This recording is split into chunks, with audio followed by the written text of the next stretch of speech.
We're moving on to our next talk, which is a totally different kettle of fish to the one that we've just heard. And it's another temporary evacuee from Edinburgh who's speaking today, two of them in fact. And this is going to be a talk on Haunted Edinburgh, Beyond North Edinburgh Nightmares. And it's going to be given by John S. Tantalon and Kerrie Powell. You can probably work out which one is which. John grew up in the north of Edinburgh. As a youngster, his grandfather relayed loads of exciting stories to him from his time in the Navy and later as a crew member on the Granton trawler boats. The one story which always stuck out to John was a tale of supernatural. Slanjavar is a terrifying nautical tale. The revelation of a ghostly 13th crew member left John searching for more. John would then go on to discover many fantastic tales from the north of the city and relay them in his first book, North Edinburgh Nightmares. John's second book, released in October 2021, is called Beyond North Edinburgh Nightmares. And his third book, which is actually not about Edinburgh at all, that confused you all for a moment there. His third book literally came out on Wednesday, and he's got copies of all three books. They're over at the side there rather than at the back. So John will be more than happy to sell you those and of course sign them. And he's going to talk, or John and Kerrie, I should say, my apologies, are going to talk now on Beyond North Edinburgh Nightmares. And I'll mention some walks that they do as well at the end. Thank you very much, folks.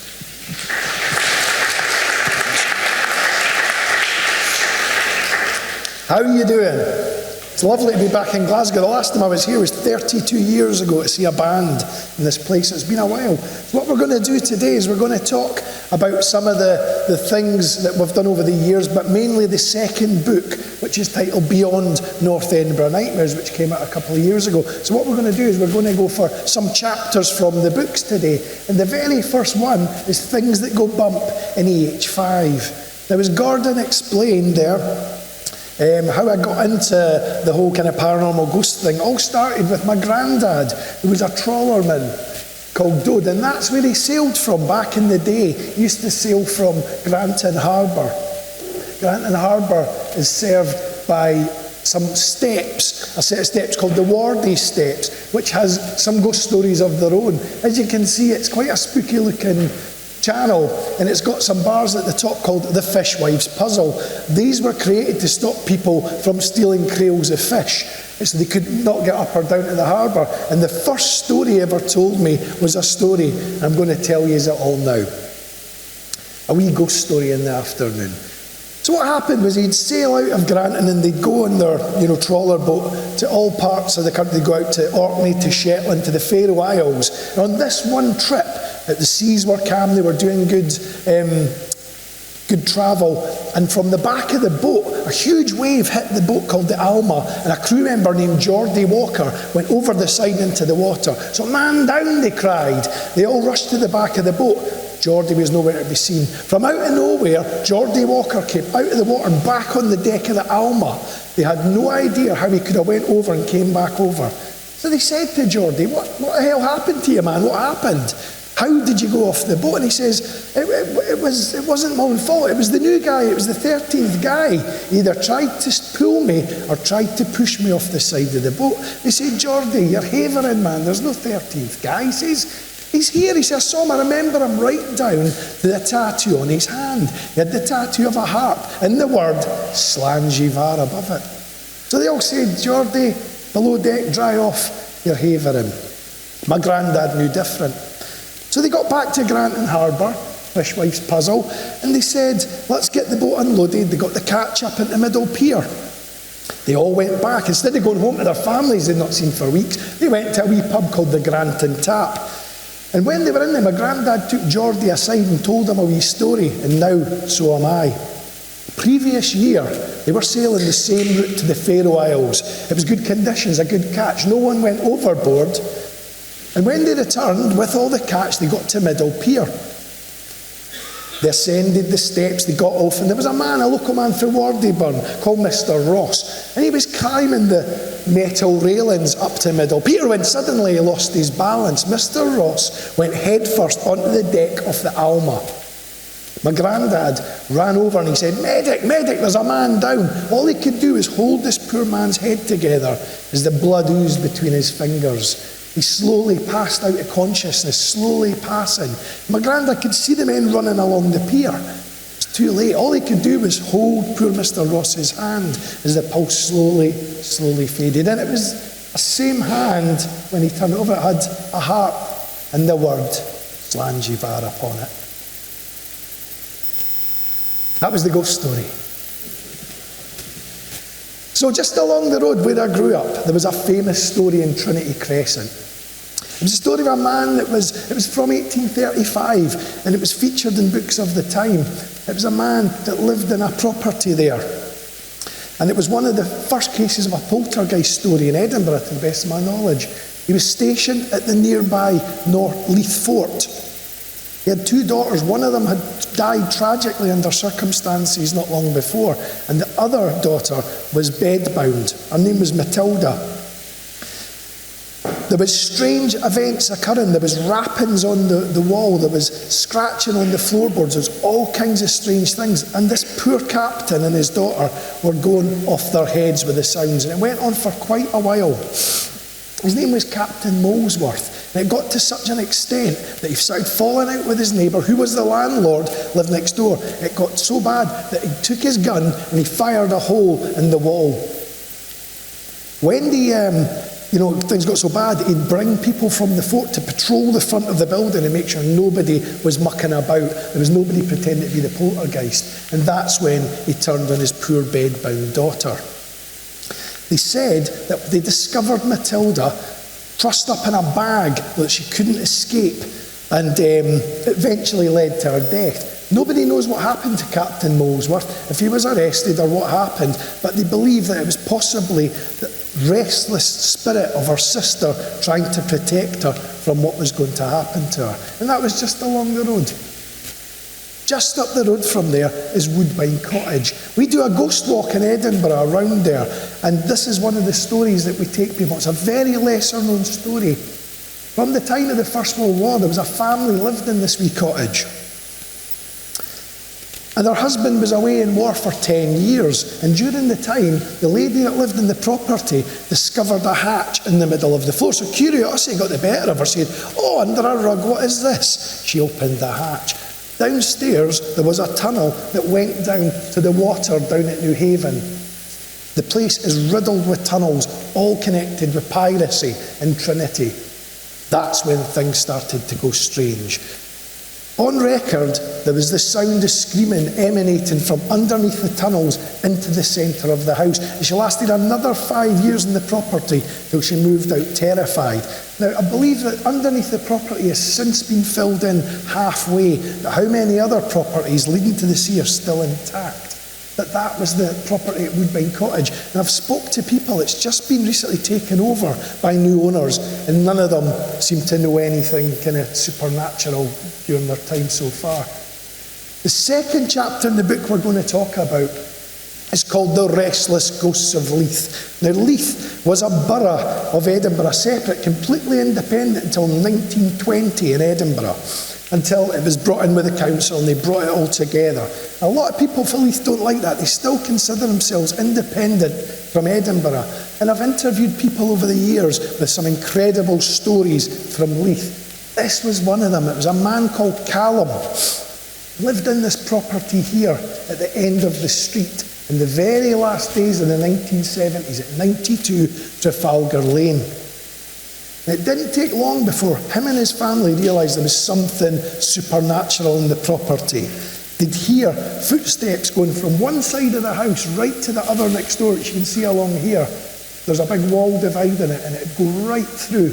But they weren't bothered by whatever was in the house, and they got to the stage that they'd hear it, and they'd say, "We're putting the kettle on, do you want a cup of tea as well?" So Callum told me that there was one occasion in about 1980, and his sister, who was a bit older than him, was dying to go up the town, and his mum was saying, no, you're not going out, you're doing something else. And she was getting more and more angry with her mum, and from out of nowhere, something slapped her across the back of the head, an unseen force in the property. She stood there bewildered and said to her mum, what was that? Her mother's reply was, whatever it was, you bloody deserved it, hen. Callum's a straight-talking guy, and when he told me that story, I was like, that's brilliant. He's like, it happened. Another, rode up the road for Dalmeny Street, and I've interviewed 3 people, all from streets akin to one another, and they've all got incredibly spooky tales about them. This one happened at number 10 Dalmeny Street, which is right here. It was 1999. There's a wee girl lived in the house. Her dad lived in America. Her name's Jade Capasso. And her dad came over from America. She was super excited to see him because it was America. She lived with her grandparents in this house. Top floor of the old Edinburgh tenement. And her dad went down, he says, we'll go to the video shop, we've got a couple of films, I'll go down and have a cigarette, I'll come up and we'll watch our first film. So she's up there, she's waiting on him. And Jade comes out the door and she says, I'm going to go down the stairs, see where my dad is. And when she's going halfway down the stairs, just before the main door, she spots a figure in black. A woman in black approaching her up the stairwell. Jade was terrified. That was the age she was there. That's Jade now. He was telling me that whatever it was, went all the way up the stairs and stopped her from leaving her front door. Eventually, she heard something at the opposite side of the door. It said the words, Jade, I'm up the road.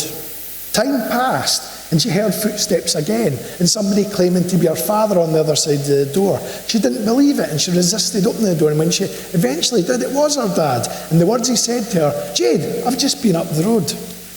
Jade now lives in America, where she's been for many years. She did a show on the telly a couple of years back called Ghosts Underground. I never saw it. I don't know if it was shown here on what channel, but it was a great Leith ghost story from her time there. The third one from Leith Docks was a good one. I was speaking to a chap who was a painter called Stuart. He got some overtime in a part of the docks called Bradero Shaw House. And it was cash in hand on a Friday night. All he had to do was paint the area of the building. Nice wee job. And it was quite late and he heard somebody coming in. He says, right, I'm on my own. That'll be the security guard doing his rounds. He shouted, pal, get the kettle on, we'll have a wee cup of tea. It's a nice one. Washing the brushes. He'd hear the guy walking round. And then he heard him close the bloody door. He went, that's rich, that's nice. He's never even said a thing. Came downstairs, there's the door closing. Stuart popped his head out to give him a row. There was not a single sight or sound apart from the sound of seagulls in the docks. And it's a treacherous place. If you take a foot wrong, you'll go in the water. There was nobody there. So he got home in the morning, he spoke to his wife Rose, and he said, the oddest thing last night, he said, I was in the docks doing the paint in Bradero Shaw. The guard came in, he said nothing, and Rose went, that was not the guard, but that was a guard. She said she'd cleaned in there with many other employees, and there was a presence of an old security guard that lived there. I know his name, and even though I'm in Glasgow, I'm not going to say his name because his family are still pretty prevalent in the area. But he died in 1985, and I've read his death records, and the people that knew him when he was alive said that he was an absolute maniac. He was the wealthiest guy in the docks because he'd do all the overtime going. He was a nasty old soul. And they really think that if it is his spirit hanging around, you wouldn't want to cross this guy. Now that was Stuart's story. Another chapter in the book was called Nightmares of the New Town. We do another ghost walk in Edinburgh. We do 4 now. 4 good ones. We've got flyers there for them. This one, there are some incredible stories in this part of Edinburgh. This is an old one, Ann Street. It is what is known as a crisis apparition. It was a gentleman that a family lived in the street, very wealthy street, and her brother was an explorer, and he'd send them telegrams from all around the world. They loved his visits. He'd come and see him. His name was Mr. Swan. And on this occasion, on a Saturday afternoon, the door went, and the family answered the door. And here was her brother, Mr. Swan, standing at the door. He came in, walked down into the sitting room, much to the family's appraisal, and then vanished before their eyes. It's a very well documented Edinburgh story. What happened was sometime later, possibly a month down the line, she received another telegram, this one telling of her brother's untimely death. He drowned on one of his vessels, many miles away, far away on one of his voyages. He had drowned at the exact same time as she had seen him, the crisis apparition at the door in Ann Street. It's a lovely story. It's a sad one, and it's a nice one that we tell on the Ghost Walk, because the next one's an absolute belter. The Rockheed Path is another one along the way. And again, it's nothing too spooky, but it's lesser known. There was a man called James Rockheed, lived in what is now the Edinburgh Botanic Gardens, and he lived in Rockheed House. He had many famous paintings, and he thought he was bigger than he really was. He owned all the land around. Now one day, he was going along there, and he was approached by a gentleman who he said, "How dare you bow before me, get out of my road?" And he found out it was in fact the Duke of Buccleuch. Top trumps, get out of my way. And he never lived down this indignity of being overstepped by this notable man, the Duke of Buccleuch.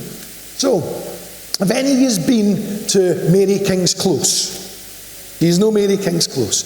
So it was 1995, and I was on a group, and this was before it was really open to the public. I went down with folk for the Church of Scotland. And after the walk was over, it was good, there was a lady who says, "Did you think that was spooky?" Her name was Frances. I say, it was quite spooky. She went, "I've got a better one for you." So the property they work at was called St Combs Church of Scotland property. And it looks onto this place, the Rockheed Path. She said one day they were standing there and they saw a portly looking man staring up at them from the path, looking with complete disgust that they were there. And eventually when it was coffee break, they went down and said, "He's not moved. What's his issue?" They went down, they got through the trees, got through the bushes. It's a densely populated path. And by the time they got to the fence, nothing. There was nobody there at all. Now 2 years later, in 1997, there was a Scotland player, his name escapes me, bought the property next door to them. And the exact same thing happened to him. There was a portly looking man staring at the guys doing the landscape gardening, looking very intimidating, as if to say, "How dare you be on my ground?" By the time the gardeners came down to see him, vanished. There is another story in my book, the second book, Beyond North Edinburgh Nightmares, and explains another story from next door to the property that uncovered a famous story called Number 13. It's all there. At this point, I'm going to stop blethering to you for a wee bit, and I'm going to bring up my colleague, Kerrie, and she's going to tell you about another part of Edinburgh, one where we do our ghost walks, called Portobello. I'll pass you over to Kerrie now. Hello. Oh, it's working good. So hi, I'm Kerrie. John and I do the ghost walks in Portobello together, and this is a place called Brunston Farm, which is just about a 10-minute walk from Portobello Beach. I was raised on this farm in the new kind of housing estate called Gilbertston, and it was like this as I was growing up as a little girl. We used to run up and down this driveway just to be really annoying, and there used to be honeybees there, so we wanted to steal the honey. And we noticed at the window just by the turret that's quite white, I think John's forgotten to point at it. Can you reach it? Just up here, we used to see a lady staring at us. Now, the lady we saw just up to about here, she had a bun, white apron on, and would just glare at us. So we thought she lived there and she was wanting to grass us up. Over the years, as we kind of kept going into this garden, we realised she was always at the same window, staring at us, completely raging.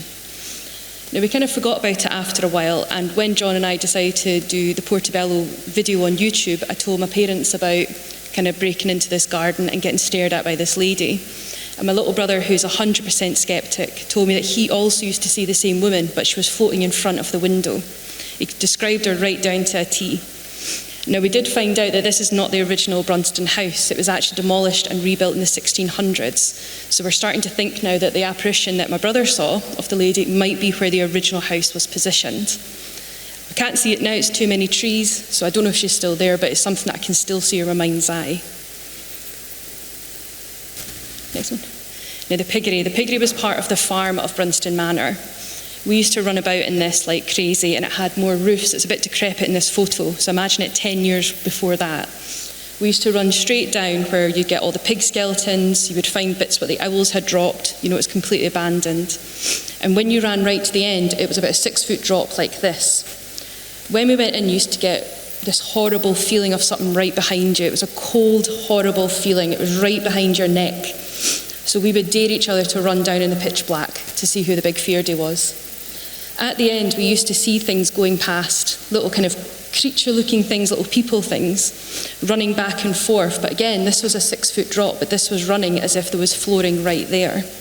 We used to go out and we couldn't see anything there, so we have no idea what that was. We have learnt since then that these fields were what the soldiers would march to on the Battle of Preston Pans. They would walk across here, and when they were injured or dead, they were brought back and buried in these fields. Now, there's quite a lot of work now being done here, being converted into housing, and we wonder if this is what some of the kind of shapes and sounds that we heard were actually these bodies under the ground. So, Manor House, other pictures of it here where things have been seen over the years. And on to the next picture, which is just down the road from it, very close to the proximity of where the farm used to be. Okay, so this field here is about to be housing as well. And if you keep going straight down, you get to a beautiful house called New Hills Estate, which is in East Lothian.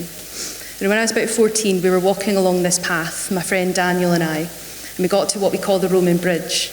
Now, on the bridge, we saw this little thing about this height. It was like a rusted orange colour, that's all I can describe it, and it seemed to have clothing that was embossed into its skin. So it was nothing that was defining, but it didn't look like it was naked. It saw us and started running away, so we chased it. We chased it to about that kind of gully bit you can see there, and it kept running right into the fields, or the forest, of New Hills Estate. Now, we didn't know what it was, but the only word that I can think that it was the word troll. That's the only thing I could really think of. Since then, when I mentioned to Daniel I was going to be talking about this in the North Edinburgh Nightmares video, he stopped talking to me and will refuse to talk about it ever again. So I have no idea what Daniel now thinks that I'm talking about in Glasgow, but here we go. So whenever we do the North Edinburgh Nightmares Ghost Walks, and we do the one in Portobello, which we started in April, and we're doing 2 a month, there have been people with their own stories for Porty, and whenever we tell this, Kerrie tells the troll story, they're like gobsmacked by it. People have said, I've seen similar things, I've had similar experiences. The New Hills Estate has its own plethora of stories. It's a fascinating place to visit. That is Porty. If you're ever in town, I'm on the walks. It's only a £5. There's another chapter in the second book. I think we've got 1 copy left. We had 2 with us today, we didn't have many. We've got some copies of the first one, we've got some copies of my brand new book. We did a chapter, and it was all about the theatres and cinemas of Edinburgh with ghostly tales. This one, it was just down the road from my grandparents. It was called The Embassy. And it was the kind of community cinema. It was the place to be for all kinds of things. And then, as you can see, it opened in 1937. It went into disrepair in the 60s. And by 1976, it was burnt down. It was very damaged. And soon after, completely flattened. And they built a shop called Laws. It went on to be Willie Lowe's in the 80s. But in the very early 80s, it was Laws. There was a woman called Karen Mitchell. And she claimed that when she worked there was one day she came in and she walked in and there was somebody who went like that, as if to get her attention when she was walking to work. And it was standing at the side of the door. And then many other people says, oh, that's happened to me. Going in, just in the entrance to Laws. What's that? What did you want? People have seen a figure of a man, there in the description, of an usher standing at the entrance to the shop. There was one other person I spoke to on a podcast. They said, could it have been the sound of a ticket machine, an old-fashioned ticket machine when you got your ticket coming in? But there's nothing there. It is now a shop. It's long gone since then. About 1999, it became a community centre. And I wonder if the people to this day still hear the sound of when they walk in. It's an interesting story, and the woman Karen that told me it, she swears blind to it, that this strange apparition had been seen by other people in the area, as well as employees of the shop. That's it today. The next story happened in an area called Cannon Mills in 1981, I think it was. There was a gentleman I spoke to, and when we were researching the episode, and he said, the Ritz. Not so much the cinema, but the lane down the side of it. He says, I'll never go down that bloody alleyway ever again after what happened to me. So he'd been to the cinema before it closed down, and The irony was the film he went to see was Exorcist II: The Heretic. And his pal went on the bus one way, the number 8, he was going to go down back to Boswell where he lived. And he says, no, I'll cut down this alleyway, and I'll get the 23 or the 27. So he got down to about this part here. And he says, oh my God, I thought I was going to get mugged. I could see shadows on the wall, pitch dark. There was like a fight going on, and he could hear this unholy rabble. And he thought, oh no, he's like, somebody coming.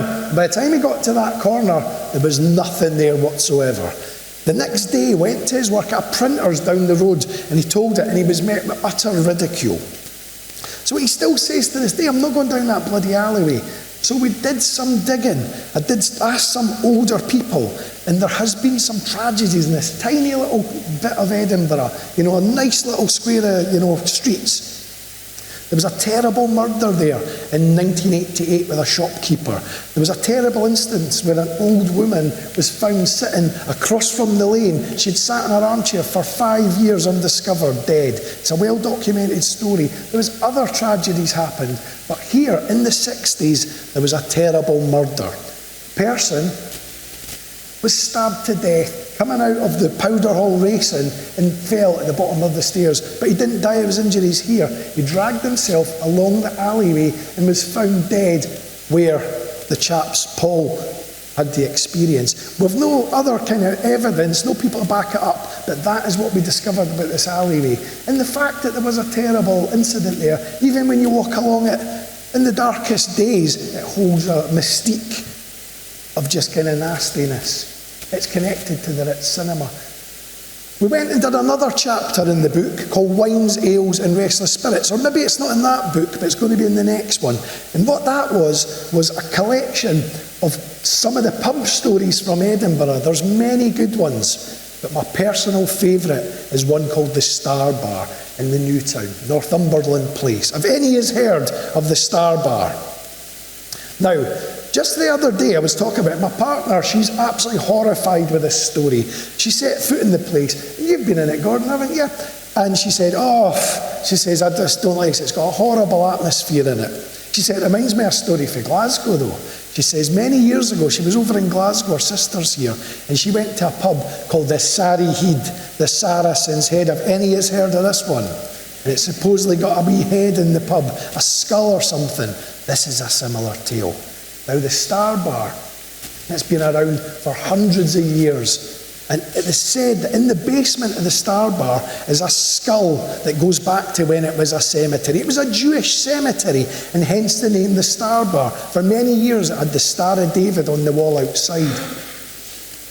We filmed an episode, and we did the filming in there, and eventually Monsi, the owner, said, aye, come on, if you want, we'll go in the basement and we'll do a bit of filming. That's as far as I got. I wasn't going anywhere else. There's catacombs that go up there. The skull itself is inside one of these catacombs under a bucket. And the reason I didn't want to go in is because it has an incredible legacy of utter tragedy attached to anyone who has mocked it. Here is some details here. Now, going back to the 40s or 50s, there was a previous owner of the Star, got the skull out of the basement, had it on the bar, pried the place, he had 2 wee red lights in the eyes, hanged himself from the ladder going down to the basement. Coincidence? Years later, it was taken over by the brewery Drybrews, and they moved the skull to another pub called, I think it was called Tokyo Joe's. The same pub was held up the owner and shot in a robbery, dead. The skull returned back to the Star. They were refurbishing the place. The skull was moved to a builder's yard, burned to the ground. There was a flood. There was all kinds of tragedies. There was one later one where a guy that was doing the backdrop of the bar was carving it out, putting stuff, and they said about the skull, whatever you do, don't go near it. He went, what this? Ha ha. Hanged himself outside. And that's true. We keep that one quiet because the family are still in the area, but it happened, and it wasn't long ago. The guy was found dead. Now, for a wee Newtown pub, that is a hell of a lot of tragedy. I think you'd all agree. The day we were in filming and we went to the basement, it was happy, atmosphere, nice, studenty sort of crowd. Went down, did the filming, felt shite the whole time. Came back upstairs, there was an atmosphere that it was just going to kick off. There was a couple in, they were out their face on something and walking around with a bottle like that. And I just remove myself from the place. I say, that's enough for one day. The place has a feeling that can change like that. Starbar. I highly recommend a visit if you fancy it. Another one. So Kerrie and I were doing the Wines, Ales and Restless Spirits episode. It's all on YouTube. You can see this there. And we did a bit about Duddonston Village, which is amazing. It's lovely. It's got the story of Half Hang It Maggie. Do you know that one? About Maggie Dixon. There's a pub in the Grassmarket. She was supposedly hanged by the neck, and she was taken along in a horse and cart to be buried at Preston Pans. And they stopped outside the Sheep's Head, which is incidentally older than America. It's that much of an old pub. And they stopped for a pint, and while he was in the bar in the Sheep's Head, Half Hang It Maggie leapt up. She wasn't dead at all. She was bright as a button. She'd survived the gallows. They had to free her, and she lived another 20 years for her troubles. So anyway, the Sheep's Head, we were filming in there that day. There's an old bowling alley. It's over 100-year-old. It's very old. And we'd asked the staff, we'd said, is it okay to film? And to begin with, they were going, oh, no, really. So on this Friday, they said, just fill your boots, do what you want. It's fine, just didn't bother us. So we did our filming. We sat down and we're reviewing the footage. And I sat next to Kerrie like this, and we're looking at the camera. And the first thing I noticed was what looked like my hooded top standing up by itself. I swore like nobody's business and alarmed a couple with their kids. I had to apologise, but I got a hell of a fright. Incidentally, I've never really seen anything I can't explain, apart from once, but this scared the pants out of me. And Kerrie will back that up. As it went on, we says, can we go through, we'll do a bit of filming in the bowling alley itself. And we did, and that was us. There's Kerrie there, February 2022. And I think Kerrie will tell you what happened next. Yeah, so as you can see, we're in the bowling alley and we're just taking photos. We weren't actually doing anything really for the video in terms of filming. And you can kind of see probably the photo before, there's 4 kind of lights. Well, there's 3 there. There's 4 lights above the end of the bowl. That one was off. And when we were kind of talking about the Sheep's Head and talking about the past owners, that light kept flickering a bit. So I said to John, after seeing the hoodie going up, let's try a little bit, see if it'll answer us. So as you know, sometimes you can get the torch and get spirits to, 1 flash for yes, 2 flashes for no. So we did this and we started asking questions like, do you like the renovation? Because you can see it's all Johnny Walker now. It reacted very strongly no. We asked if it liked us being there, reacted yes. And in the end, we asked 9 questions and this light was going on and off at prompt. Now, It was incredibly busy. There was lots of Americans in, so we really don't think there was actually anyone behind a camera playing about with a light, especially one bulb on and off. It was tea time. They were busy beyond belief. They wouldn't have had the time to get a staff member to sit down and say, well, take the mickey out of these 2. It was very odd indeed. The whole afternoon in the pub was very odd. That was the bowling alley there. That was one of the last episodes we did there. We've since done other ones together, and they're all on YouTube. There's 20-odd videos we've done. How are we doing for time? 20 minutes. Yeah.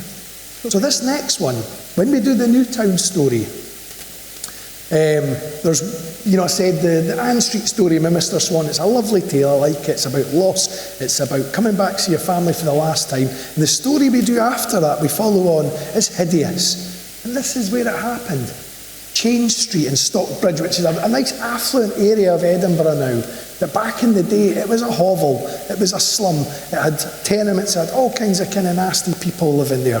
And it was a Sunday afternoon, 100 years ago, when 2 wee boys were playing in this patch of land, and they found what resembled a football that day. They said, game on, let's get this a kick about. It was just like an old oilskin held together with some twine. They're kicking it about, game of football. As the day went on, this oilskin started to unfold, and they said, what's inside it? What is it? So they did that, they opened it, and to their horror, inside the oilskin was the remains of a dead infant inside this oilskin. So the police were informed, and they raided a house, which was just up the road in Change Street. They knew where they were going, and they went and arrested a couple that were inside the property called Jessie King and Tam Pearson. Tam Pearson was 20 years older than Jessie. They found An assortment of dead babies throughout the property. There was dead infants in pockets, there was dead infants on top of wardrobes, they were everywhere. And it turned out what they were was a thing of the day called baby farmers. They were taking unwanted children for money and saying, we'll find them a lovely home, don't worry. So Jesse King was found completely guilty of this heinous crime. It was horrendous. Tam Pearson got off with it. He said, I knew nothing to do with it, and fled to Glasgow, where he died. But Jesse got taken to Old Calton Jail, which is now St Andrew's House, was the Scottish Government building, where she was hanged by the neck. That's where they hung her there. Because it was such a heinous crime, he says, you're not getting a Christian burial, you're not going in the ground at Calton Cemetery up a bit, you're going in the grounds of the cemetery, where she still exists today. There are 8 graves in the car park. Well, 1981. That's it today, St Andrew's House. 1981. There was... Perfect timing. That was the last story, The Exorcist. There was a gentleman worked there in the mailroom called Peter McCabe. And it was a Friday, the end of the day, and he's wheeling around, getting ready for the end of the day, and he's got his trolley. Now, there's still remnants at Old Calton Jail that exist. There's turrets at the back of it, and there is a part which is known as the condemned cell. So Peter's going along with his trolley, closing up for the day, and he could see the door to this old cell's open, and he could hear a sort of shuffling sound. He says, we're closing for the day. You can't be in there, whoever you are. Come on, you've got to leave. And still the shuffling continued. So we went in, he was with his torch. He says, come on, get out, we're closed. Who is it? Answer back, who's in there? With that, the door slammed. He dropped the torch, and the batteries went out. Now, the condemned cell door, I've seen it. It's where they have the Edinburgh Fortean Society. It's in the building, in the beehive in the Grass Market. It's got a tiny little peephole so the warden could see in, the prisoner couldn't see out. He could just see a tiny glimmer of light until he was discovered. Monday morning, they closed the building without realising he was missing. Monday morning, they opened these big metal doors. They went about their business as usual, the guys from the mailroom pushing the trolley about, and they could hear sort of slight tapping, scratching sound from within the area of the condemned cell door, the old part of the Old Calton Jail. He opened the door and discovered Peter McCabe inside. And so the story goes that they now work in pairs since then. They can't afford to ever happen again. It's like someone getting locked in a freezer, if you will. Because what they said, that Peter McCabe's hair, when he went on the Friday, was the colour of yours, and when he found him, it was the colour of mine. He'd gone completely white, so they say.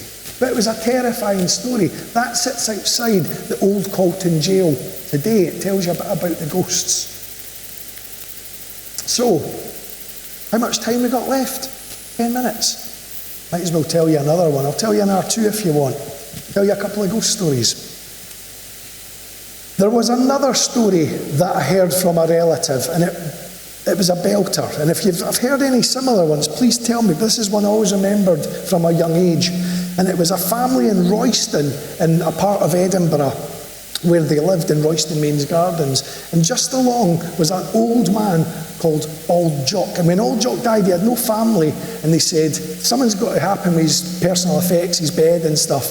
He says, what are you going to do? He says, well, just anyone come in, give a wee bit of money towards the funeral, take what you want. So the neighbour, Mrs. Parsons, says, I'm going to do just that. And more so, I'm having that bed. She spotted this big brass bed in the corner of the room. She says, that's coming with me. So she got a couple of neighbours, a couple of laddies to come in, dismantle this thing, grand old piece. They took it to her house, assembled it in the room. So, it was the summer holidays. There was 6 kids in the house in the Parson family. And the youngest was a laddie called Chris. He says, right, you're first in bed, you're going in the brand new bed, son. And they did put him in. So Agnes is sitting down for a wee bit, and she's saying, I'll get her in. She heard out the corner, ah! Mum! Rushed through. She says, what's going on with that lad? He opened the door, and here's wee Chris in the bed like that. There's someone in the room, Ma. She says, laddie, you're havering. There's nobody in the room. Look, it's still light, the curtains. There's nobody here. You've had a nightmare, pal. Get to sleep. He reluctantly bedded back down, and Agnes went back through the room, got the knitting out. She says, I'll get the bairns in soon. Ah! There it goes again. There's someone up in the room. She went through, there's Chris. Even worse, terrified beyond belief, pointing, going, Ma, he's there. There's someone in the room. He's right next to the window. She says, there's nobody there, Chris. Look. Nobody. Get to sleep. Went back through, herded the rest of the kids in, got them in. Says, right, I'm going to get you out of bed now. You three are going in this room, you two are going in with wee Chris. Opened the door. And there he is, large as life, not a care in the world, sitting upright in the bed. She went, what are you sleeping for? She went, oh, it's okay, Ma. I'm just talking to the old man. He's tired and he wants his bed. Chris Parson described old Jock down to a T, and he'd never seen him in his life. She never caused an uproar. She wasn't even bothered, because what had happened is sometime before, Agnes had had a spay wife in, a fortune teller, to see her. And she said to her, one night you'll be visited by a spirit. But don't be alarmed, because it means you no harm. And all you've got to do is say 6 short words to it. And all they are is, God bless you, who are you? Which Agnes did. She repeated that, and it was business as usual. But the next day, she got this bed, dismantled it, and dumped it. So the story goes. So when my first book came out, I was speaking to an old pal of mine in an old folks' home, and he had a visitor that day called Janice Parson. I says, did you live in Royston Mains Gardens? Did you have family? She went, oh, aye. She says, I've got your book, by the way. It's full of Grant and ghost stories. I love it. She says, it does remind me of a weird one I had when I moved out the family house. My mum gave me this wonderful big bed, and I had the weirdest nightmares whenever I had it. That was one of the stories that I loved growing up. Have we got time for one more? Right, I'm going to tell you one last story. And this was my only real time that I've encountered something that I cannot explain. So if you go to the part of Edinburgh near Blackhall, there is a castle. There's lots of stately homes in Edinburgh, and this one was called Craig Crook Castle. There was a friend of mine who was a security guard. He got the offer of a wee bit of overtime looking after this stately home. It was up for £6 million, and the guy that was going to buy it was the actor Gerard Butler. He was the guy that was going to buy it. So they had to keep it nice and quiet. They didn't want a lot of attention about it. And he says, just sit in there. All you've got to do is go around with your torch, check the place over. We didn't mind if you sleep. Do whatever you want. It's 16 hours, no bother. So he went in and he sat down. He said, I'll get my coffee. I'll read out a book. He says, I'll shut this drawer, go about my business, do the first walk round. He came back down. He says, right, cool. It's dead quiet. No power, just a torch. He says, I'll sit down. He says, I'll do this here. No tease, I'll shut that drawer. Go about 6 times the drawer opened the whole time he was in this Craig Crook Castle. And he says, what's going on with this? I mean, he was a portly big Polish guy, does the doors of the Cowgate, and he said, I can't explain it, there's nobody here, I'm the only one with the keys. So he says, if I get the keys for this place again, do you want to look at it? I says, with bells on, let me see it. So he did. I went in after a back shift at 11 o'clock at night, and it was amazing. You should see the pictures I've got of Craig Crook. It was absolutely brilliant to be in a castle on your own. So months passed, and he says, I've got the keys one more time. We're not having the contract anymore. Do you want to come round? I was on night shift. It was 2 a.m. I says, I'll take my break, drive over. He gave me the code to get in, and we went up to Craig Crook. You can read about this place online. It's got a great history. It was owned by a man called Lord Francis Jeffrey. A great literary man. He had many famous people round to the castle, like Robert Louis Stevenson and others. So I went in and I said to Peter, right, what do you want to do? Should we do the walk round or a cup of tea or what? He says, no, we'll do the walk round and then we'll sit down for a cuppa. So we went up to the first floor, walked along. Great, cool, nothing. Went up the stairs to the second floor. And the first thing that happened, telling you the truth, a door opened completely by itself. And I thought, fair enough, old floorboards, anything could have happened. We went along the corridor, and the next thing that happened, Peter was in front of me, was a big brass doorknob just fell off right in front of me, which alarmed me. And at that point, directly behind Peter, there was a door to a bathroom went bang with all its might. And we ran for our absolute lives. There was a smell that accompanied us that I can best describe as similar to an air freshener blowing at you. And we never hang around. We absolutely shat ourselves. I ran out the building. I says, I'm not hanging about, mate. You can stay. He says, I'm not doing it either. He says, I'm leaving. He sat in the car for the rest of the shift and he finished out the paperwork. And neither of us have ever been back in Craig Crook since. We've been in the grounds filming, and that's as far as we got.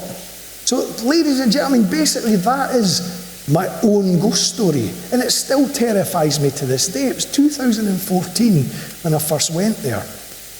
So all I can say is thank you very much for listening to me and Kerrie today. We've got our books for sale. We've got lots of flyers. We've got stickers. We've got things there. They're all, you can have some of these. And check out our videos. There's some really good other Edinburgh lesser known stories on there for me and Kerrie. And thank you one and all. Thank you very much.